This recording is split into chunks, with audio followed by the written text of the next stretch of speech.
प्रभु यीशु मसीह के नाम में आपको अनुग्रह एवं शांति मिलता रहे। हम उत्पत्ति 3 अध्याय 6 पद का अध्ययन कर रहे थे। उत्पत्ति 3 अध्याय 6 पद में इस प्रकार से लिखा है, अतः जब स्त्री ने देखा कि उस वृक्ष का फल खाने के लिए अच्छा और देखने में मनभाऊ और बुद्धि देने के लिए चाहने योग्य भी है, तब उसने उसमें से तोड़कर खाया और अपने पति को भी दिया और उसने भी खाया। प्रिय मित्र, स्त्री अचानक से पाप में नहीं गिरी, वह स्टेप टू स्टेप पाप में गिरती चली गई। कोई भी जब पाप में गिरता है तो इसी तरीका से गिरता है। वह पाप के स्टेप हैं, पहला देखना, दूसरा खुशी, तीसरा इच्छा, चौथा छूना, पांचवा खाना और छठवां शेयरिंग करना, बांटना। हम पिछले दिनों से इसका अध्ययन कर रहे हैं। हम पाप के चौथा स्टेप तक अध्ययन कर चुके हैं। आज हम देखेंगे 5वां स्टेप, ईटिंग स्टेट, खाना। स्त्री ने मना किए गए फल को खा लिया। वचन में लिखा है, तब उसने उसमें से तोड़कर खाया। जब उसने खाया तो परमेश्वर की आज्ञा को पूरी तरह तोड़ दिया।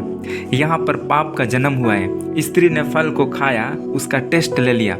जब हम पाप के फल को एक बार टेस्ट कर लेते हैं तो हमारे अंदर भूख पैदा हो जाता है कि हम और भी खाएं। बाद में पाप हमारे जीवन का भाग बन जाता है।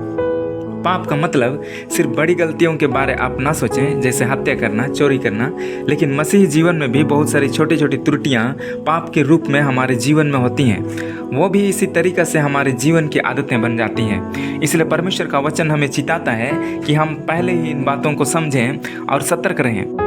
अगर आपके जीवन में भी कुछ गलत आदतें हैं जिसके कारण आप बार बार खुद को दोषी पाते हैं, तो आपको यीशु से दूर जाने की ज़रूरत नहीं है, क्योंकि इसका उत्तर सिर्फ यीशु मसीह में है।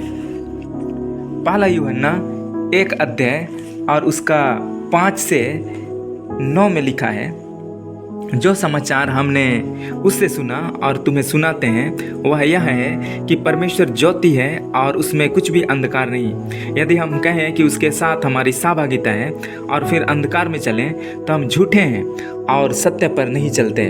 पर यदि जैसा वह ज्योति में है वैसे ही हम भी ज्योति में चलें तो एक दूसरे से सहभागिता रखते हैं और उसके पुत्र यीशु का लहू हमें सब पापों से शुद्ध करता है।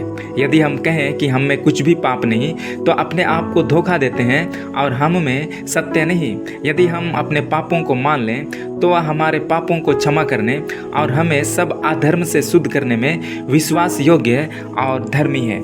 प्रिय मित्र, यीशु का लहू हमें सब पापों से शुद्ध करता है, लेकिन हमें अपने पापों को प्रभु के सामने मानना है, उसे छुपाना नहीं है। अगर हम पश्चातापी हृदय से उसके पास आएंगे तो हमें वह नया व्यक्ति बनाएगा। पाप का लास्ट स्टेप, 6वां स्टेप जो स्त्री में पाया गया, वह है शेयरिंग करना, बांटना। वचन में लिखा है, तब उसने उसमें से तोड़कर खाया और अपने पति को भी दिया और उसने भी खाया। प्रिय मित्र, जब स्त्री ने फल को खाया तो खुद में इसे सीमित नहीं रखा। बाइबल बताती है उसने अपने पति को भी दिया और उसने भी खाया। जो व्यक्ति पाप में गिर जाते हैं उनके पास ग्रुप होता है। अपनी बातों को, पाप के फल को वे उनके साथ शेयर करते हैं। अगर कोई पहली बार पाप में गिर गया तो अवश्य वह अपने जैसे लोगों को ढूंढेगा। याद रखें, कंपनी या संगति आपके लाइफ को बना सकता है, कंपनी आपके लाइफ को बर्बाद भी कर सकता है। इसलिए आप हमेशा अच्छी संगति का ही चुनाव करें। हमारी संगति किन लोगों के साथ है, इसी से हम जाने जा सकते हैं कि हम कौन हैं। यदि आप आत्मिक व्यक्ति हैं तो आप आत्मिक संगति को ढूंढेंगे। यदि आप शारीरिक व्यक्ति हैं तो शारीरिक लोगों की संगति को ही ढूंढेंगे। जब स्त्री ने फल को खाया तो तुरंत वह कंपनी ढूंढने लगी। उसके पास कंपनी था आदम। उसने उसे भी मना लिया, उसे भी दिया ताकि आदम भी उसके साथ ही उसके जैसे ही बन जाए। धूम्रपान करने वाले ऐसी कंपनी को ढूंढते हैं। कुछ लोग छुप छुप कर स्मोकिंग करते हैं क्योंकि उनके पास कंपनी नहीं होता। आप इसी रीति से पूरे संसार में, पाप इसी रीति से पूरे संसार में फैल गया। रोमी 5 अध्याय 12 पद में लिखा है, इसलिए जैसा एक मनुष्य के द्वारा पाप जगत में आया और पाप के द्वारा मृत्यु आई, और इसी रीति से मृत्यु सब मनुष्यों में फैल गई, क्योंकि सब ने पाप किया। मेरे प्रिय मित्र, पाप कोढ़ रोग के जैसा बढ़ने वाला आत्मिक बीमारी है। अगर इसे थोड़ा सा भी अपने जीवन में रहने देंगे तो आने वाले दिनों में ये बड़ा रूप धारण करेगा।